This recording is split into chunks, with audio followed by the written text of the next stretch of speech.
What's up everyone? My name is Luke and welcome to my channel, where we talk about finance with a drip of wholesome life advice every now and then. What I'm about to share is not financial advice because financial advice needs to be done at a personal level, face to face, but I truly believe that what I will be sharing in this video will provide good value to you. So thank you for sticking around.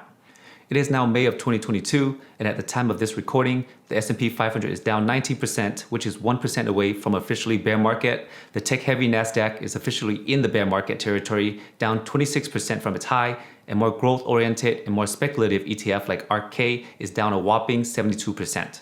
So when is this clown show going to end? Is it a good time to buy the dip? And when will the market recover? What are some crucial data points to know if you're 35 and under? Well, I've gathered my research and I'm here to hopefully give you some valuable information so that we can go about our day calmly and focus on things that truly matters, like cat video on TikTok. So one of the main reasons why the market is down right now is absolutely due to the action of the Federal Reserve. It was them that pumped stock prices to the moon, and when they dropped the Fed's funds rate down to zero, and it is their action that is crashing it now. For every 1% that rate rises, we should see the S&P drop between 10 to 20%. The reason why the range is so large is because there are other factors and risks to take into consideration.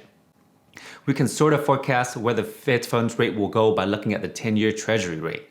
The 10-year Treasury usually serves as a predictor to where the Fed funds rate will be, according to research from Morgan Stanley. They think the Fed funds rate will end up around 3% because Treasury rate usually averages around the same. And as of right now, the 10-year is already at 2.9%, which means, according to historic data, it's near the peak. Remember, inflation affects the economy and not the stock market directly 100% of the time. And although the economy is somewhat intertwined with the stock market, the market doesn't crash every time there's a recession. So the reason why the market really fears inflation is because there is a higher chance that the Federal Reserve will raise rates to cool down the economy. We can go deeper into this relationship in another video. Let me know if you're interested. So the S&P 500 PE ratio is currently standing at 18, which is still high relative to the long-term average of 15, but it's much lower than where we were last year in 2021, which was a whopping 35 times in January. For more context, in the 2008 housing crisis, the PE ratio was 42. So yeah, the S&P ratio is closer to the average now than ever in the past couple of years.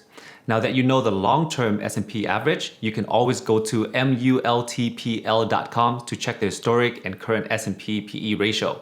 This will give you a good gauge to if you're buying the stocks at an expensive price relative to the history. The consensus on the street thinks that there is a probability that it could go down another 10 to 20%. But it's already much more reasonable price to dip your toes in than last year. Nobody can truly predict where the market will go, and it is almost impossible to time the bottom even though our smooth brain says otherwise.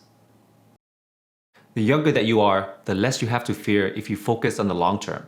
As long as you are invested in high quality companies or indexed, then they should be able to weather the storm ahead. Here are another two interesting facts I found on Barron's and Motley Fools for you to consider. Most investors who is 35 years or younger have not experienced a bear market that have taken longer than 6 months to bounce back since they started investing. Also, if you remove the dot-com bubble and the financial crisis, the typical correction since 1987 has resolved in an average just 74.3 calendar days for each recession. So about 2.5 months. We are currently on the 124th days or so. Since 1988, the average return of the market is around 10.6% a year, but even for an investor who bought around the PE of 17, they have seen returns around the high single digits, assuming that they hold their investment for more than 10 years. I think the main point here is that if you have bought at around more expensive price, then what we want to do is simply average cost down to as close as we can to the 15 PE ratio, assuming that you are somewhat of a young person with a long time horizon, that is. So continue to do that, and you will still be close to the pack. For those who have bought high-flying, young growth tech companies, as long as they are fundamentally sound and can weather the storm, there is a chance that they could be the next big thing in the S&P 500. History suggests that every time there is a major market crash event, there will be new companies that will become the new winners. Last cycle's companies like FANGs are still great, but they won't have the same growth potential as the new ones that have risen. In 2005, the top 5 companies of the S&P 500 were Walmart, Exxon, GM, Ford, and GE. The top 5 in 2020 were Apple, Microsoft, Amazon, Tesla, and Google. And as we all know, Tesla is a new company that have only recently joined the S&P 500. Which companies do you think will join the S&P 500 next? I'd love to hear it, so let me know in the comments below. Alright, so to sum it up, we are somewhat close to the S&P historical average of 15 PE. And since it's quite hard to time the bottom right now, if you are young, it wouldn't hurt in the long run if you want to slowly dip your toes in. I say slowly because multiple headwinds are still here, and that means the market could dip another 10 to 20%. The best thing to do is to learn what your risk tolerance is based upon your financial situation and focus on making as much money as you can outside of investing so that you will have more to invest.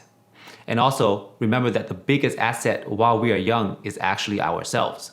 The skill, work ethics, and experience that we gain will bring us more money and happiness than any bull market ever will. Alright guys, I hope I was able to provide some valuable data for you guys to understand that as long as you're under 35, then the market will recover and that all we need is time. Assuming that you didn't invest in meme coins and crappy stocks with no fundamentals, remember that great gains are actually made on the way down and not on the way up. If you guys want to know how I build conviction in Bitcoin, even in this crappy crypto market, then go ahead and click right here. Please give me a like if you have found this video helpful. It will help support me to create and share more quality content. Thanks everyone. I wish you all a blessed day.